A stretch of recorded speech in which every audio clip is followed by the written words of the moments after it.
Mesdames, Messieurs, bonjour. Très heureux de vous retrouver ici en direct de la Grande Halle de Cournon dans le cadre donc du sommet de l'élevage. Bonjour Vincent. Bonjour Jean-Paul. Vincent Trébuchet, député UDR de l'Ardèche qui nous rend visite sur le plateau aujourd'hui.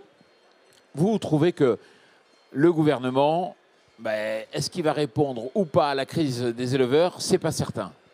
Voilà, moi je suis rapporteur spécial du budget de la mission agriculture. Ça veut dire que ma mission à l'Assemblée nationale va être de voir si le projet de loi de finances est à la hauteur des enjeux que rencontrent aujourd'hui nos éleveurs. Et il ne le sera pas.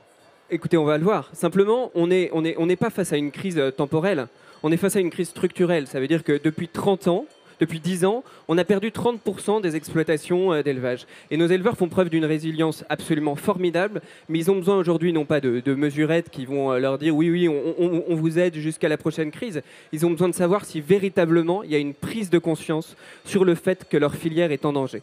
Et ça, je pense qu'aujourd'hui, les annonces du gouvernement ne sont pas de nature à rassurer les éleveurs de ce point de vue-là. Mais comme précédemment, elles n'ont jamais été de nature sur ce plan. On parle de souveraineté et on va à l'inverse de la souveraineté. Oui, bien sûr. Mais on peut prendre plusieurs exemples. Prenons l'exemple des vaccins. Voilà, on a le sérotype 3. On peut dire, on prend en charge les vaccins du sérotype 3. Ou on peut se dire, on a le sérotype 8 et puis on a aussi potentiellement le sérotype 1 qui arrive. Et donc on pourrait se dire, par la commande publique, on génère de la commande de vaccins à moindre coût pour anticiper, pour que demain, on n'ait pas à faire face à une épidémie qui risque d'arriver. Vous voyez, est-ce qu'on est dans le palliatif ou est-ce qu'on prévoit? Ça, c'est sur la question de la prévention vaccinale. Même chose sur la question des pertes.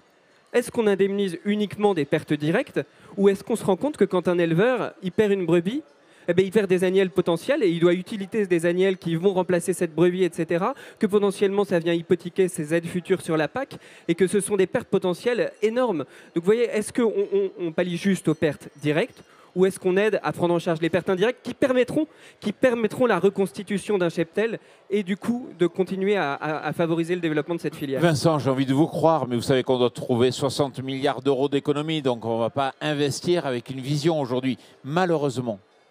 Alors ça, c'est vous qui le dites. C'est-à-dire que, est-ce que dans les temps de crise, il faut renoncer à investir? C'est une véritable question. Est-ce que dans les temps de crise, il faut renoncer à investir? Manifestement, je ne veux pas présager des futures annonces que va développer le gouvernement, mais manifestement, l'investissement n'a pas été le choix aujourd'hui dans l'agriculture. On a un budget qui, pour l'année qui vient, est amputé de 7%. C'est un choix. On aurait pu faire ces arbitrages ailleurs, et il y a certainement bien d'autres postes sur lesquels ils peuvent faire, suivez mon regard, mais le choix a été fait de porter une partie de ces efforts sur l'agriculture dans un moment où elle est en grande difficulté. Regardez, même quand ça ne coûte rien, la simplification, le fait de supprimer des normes, voire même vous faire moins de lois, on n'y arrive pas. Effectivement. Effectivement, alors on nous a annoncé une pause dans les normes, mais ce n'est pas une pause dans les normes. Il faut une réorientation même de l'action qu'a Bruxelles dans le domaine des normes. C'est-à-dire qu'aujourd'hui, on a une série de fonctionnaires qui sont occupés à traduire des normes, etc. Pourquoi ils ne le seraient pas à nous aider à anticiper un certain nombre notamment d'épidémies, etc. C'est des véritables sujets. Où est-ce qu'on met nos forces?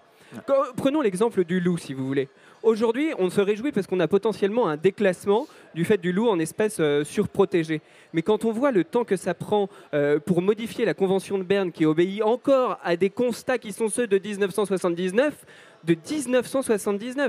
ça veut dire qu'il nous faut 40 ans pour faire évoluer une législation sur un animal qui aujourd'hui décime nos exploitations.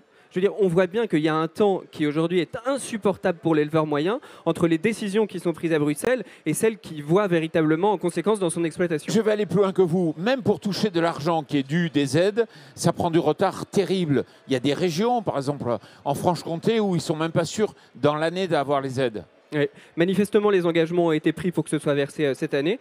Ce sera ma responsabilité aussi en tant que rapporteur spécial du budget de vérifier la bonne exécution de tous ces engagements. Il n'y a pas un petit problème au niveau de l'administration quand même?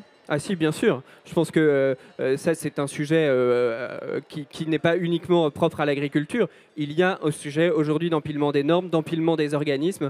On ne développe pas assez les process de guichet unique pour nos agriculteurs qui sont noyés sous la paperasse, alors qu'ils ont aujourd'hui à assurer des vélages et à soigner des brebis. Et voilà, et ça devrait être ça leur véritable métier. Alors, vous venez tout droit d'annoncer. Parlez-nous un peu des agriculteurs de l'Ardèche. Ils s'en sortent? Lesquels? Écoutez, non, je ne vais pas dire qu'ils s'en sortent actuellement. Moi, je suis allé voir un certain nombre d'éleveurs ovins qui perdent entre 20 et 50% de leur exploitation. Je ne peux pas vous dire qu'ils s'en sortent. Et nous, si vous voulez, les annonces qu'ils ont aujourd'hui, ce n'est pas de nature à les satisfaire. Quel est le sérotype qui les touche? C'est l'8. Je veux dire, comment est organisé le ramassage de leurs brebis? Je veux dire, ils en ont plein qui s'amoncellent dans leurs exploitations. Personne, aucun Français ne supporterait de faire et de supporter aujourd'hui les conditions qu'ils supportent en traitant leurs brebis malades et en devant gérer les cadavres qui s'amoncellent dans leur exploitation. On en est parfois là. Je veux dire, on ne se rend pas compte de la détresse psychologique qui s'accumule. Il y a besoin d'une prise de conscience et aujourd'hui, les engagements du gouvernement ne sont pas à la hauteur de cet enjeu-là. La loi d'orientation agricole, qui aurait dû être appliquée depuis longtemps, vous êtes optimiste?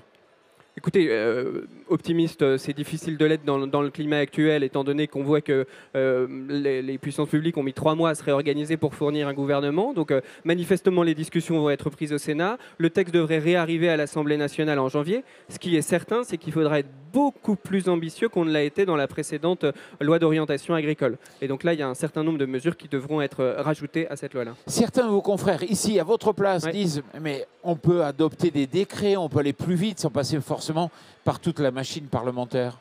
Oui, bien sûr, c'est absolument certain. Mais là, c'est à chacun de faire son métier. Le gouvernement doit actionner sur l'administration et les parlementaires doivent faire évoluer la loi. Parce que ce qu'on ne doit jamais oublier dans l'agriculture, c'est le temps long. Si aujourd'hui on ne prend pas en compte le temps long dans la gestion de la crise sanitaire que rencontrent nos éleveurs, nous allons continuer la dégringolade du nombre d'exploitations et nous allons perdre notre souveraineté alimentaire. Nous lutterons pour que le gouvernement agisse dès maintenant. Vincent Trébuchet, merci beaucoup d'être venu ici sur ce plateau. Bonne journée à vous et merci à vous.